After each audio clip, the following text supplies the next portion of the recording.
எங்க கோயிலுக்கு வந்து நீ எப்படி சாப்பாடு கொடுக்க? மதமே இல்லப்பா என்னை பொறுத்தவரை. நான் வந்து கிறிஸ்தவ குடும்பத்துல பிறந்தேன். என் ஒய்ஃப் வந்து முதலியார். அப்ப கிறிஸ்து முதலின்னு ஏதாவது மதம் இருக்குதான்னு கேட்டேன். நீ இன்னும் சொல்ல போனா கிறிஸ்தவ குடும்பத்துல பிறந்துட்டு சிலுவையெல்லாம் போட்டு இங்க வந்து ஏண்டா கொடுக்குறேன்னு கூட நீங்க சண்டைக்கு வரல. நான் வந்து அன்னதானம் பண்றதுனால நான் இந்து அப்படின்னா நான் வெள்ளிக்கிழமை தர்கால வந்து பிரியாணி கொடுக்குறேன். அப்ப நான் முஸ்லீம். டியூஸ்டே அந்தோனியார் கோயிலுக்கு சாப்பாடு கொடுக்குறேன். அப்ப நான் கிறிஸ்தவன். அந்த கோயிலுக்கு போனா நான் கிறிஸ்தவன். இங்க வந்தா நான் இந்து. நான் மனுஷனா போறேன். மதங்களே கிடையாதுன்றேன். உங்களுக்கு தெரியுமா ஒரு விஷயம்? இப்ப ஜெனரேஷனுக்கு தெரியாது. என் லைஃப் ஹிஸ்டரி படிக்கிறவங்களுக்கு தெரியும். சுமார் 45 வருஷத்துக்கு முன்னாடி விஜய் வந்து ஃபர்ஸ்ட் ஸ்கூல்ல சேர்க்கப்போம். அப்போ ஸ்கூல்ல சேர்க்கும் போது அப்ளிகேஷன் கொடுப்பாங்க, ஃபில்அப் பண்ணணும். அதெல்லாம் நான் ஃபில்அப் பண்ணேன். நேஷனாலிட்டின்னு கேட்பாங்க, இந்தியன் போட்டேன். ரிலிஜன் கேட்பாங்க, இந்தியன் போட்டேன். காஸ்ட்னு கேட்டுப்பாங்க, இந்தியன். தப்பா ஃபில்அப் பண்ணிருக்கீங்கன்னு சொன்னாங்க. எதுங்க தப்புன்னு கேட்டேன். இல்லைங்க நீங்க பிரின்சிபால பாருங்க. பிரின்சிபாலுக்கு அவங்க சொன்னாங்க நேஷனாலிட்டி இந்தியன் கரெக்ட், ரிலிஜன் வந்து இந்தியன் போட்டுருக்கீங்க, நீங்க என்ன ரிலிஜன் கேட்டேன். நான் வந்து கிறிஸ்தவ குடும்பத்துல பிறந்தேன். என் ஒய்ஃப் வந்து முதலியார். அப்ப கிறிஸ்து முதலின்னு ஏதாவது மதம் இருக்குதான்னு கேட்டேன். சொல்லுங்க வேணா அப்படி போட்டுக்க. அவர் 5 வயசுல சேர்க்கும் போதே அவர் இன்றை வரை இந்தியனாக, அவர் சர்டிபிகேட்ல எந்த மதமும் இல்லை தெரியுமா? இப்ப நீங்க கேக்குறீங்க இத்தனை வருஷம் கழிச்சு நீ ஏன் இங்க வந்த, நீ இந்துவா அப்படின்னு கேக்குறீங்க. நான் இந்துவும் இல்லை, கிறிஸ்தவனும் இல்லை, நான் மனிதனாக வாழ்ந்து கொண்டு இருக்கிறேன். எல்லாரும் மனுஷங்களாக வாழுங்க.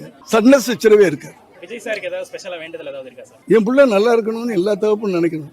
உங்க பிள்ளை நல்லா இருக்கணும் நீங்க நினைப்பீங்களா இல்லையா? கல்யாணம் ஆகல சார்.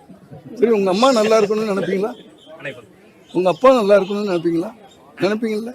குழந்தை பிறந்தா குழந்தை நல்லா இருக்கணும்னு நினைச்சாதான் அப்பேன், இல்லைன்னா சுப்பேன். சார், நீங்க அன்னதானம் வழங்குறப்போ ஒரு முதியவர் சொன்னதை பார்க்க முடியுது. நீங்க நல்ல காரியங்கள் பண்றதுனாலதான் உங்க மகன் திரு விஜய் அவர் நல்லா இருக்காருன்ற வார்த்தையை சொன்னாரு. அதை எப்படி பாக்குறீங்க? இப்ப எங்க அம்மா பண்ண பிரேயர்னால நான் நல்லா இருக்கேன். சோ அப்ப தாய் தகப்பன் பண்ற புண்ணியமோ நல்லதோ பிள்ளைங்களுக்கு ஆட்டோமேட்டிக்கா போகும்.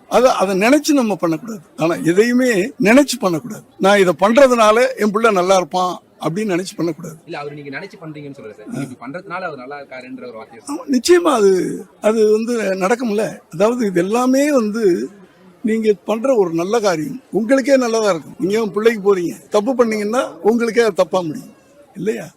ஸோ நல்லது பண்றது வந்து ஆட்டோமேட்டிக்கா நம்ம நல்லது பண்ணா என் ஒய்ஃபு நல்லா இருப்பாங்க, என் பிள்ளைங்க நல்லா இருக்கும். அதை விட நான் அன்னதானம் பண்றேன்ல, நானே நின்று பண்றேன். அது பண்ணிட்டு அங்கேயே உட்காந்து நான் அவங்களோட உட்காந்து சாப்பிட்டு போறது பெரிய விஷயம் இல்லை.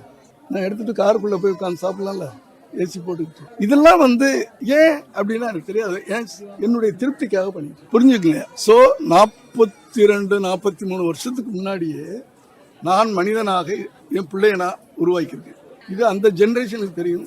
நீங்கள்லாம் 90s இல்லை, 90s பிறந்திருப்பீங்களா? உங்களுக்கு எப்படி தெரியும்? என்னை பற்றியே தெரியாது. நான் யாரு இப்போ? உங்க வயசு என்ன? அதனால தான் சொல்றீங்க. இங்க இருக்க பிள்ளைங்களுக்குலாம் நான் யாருமா? புரியுதாப்பா?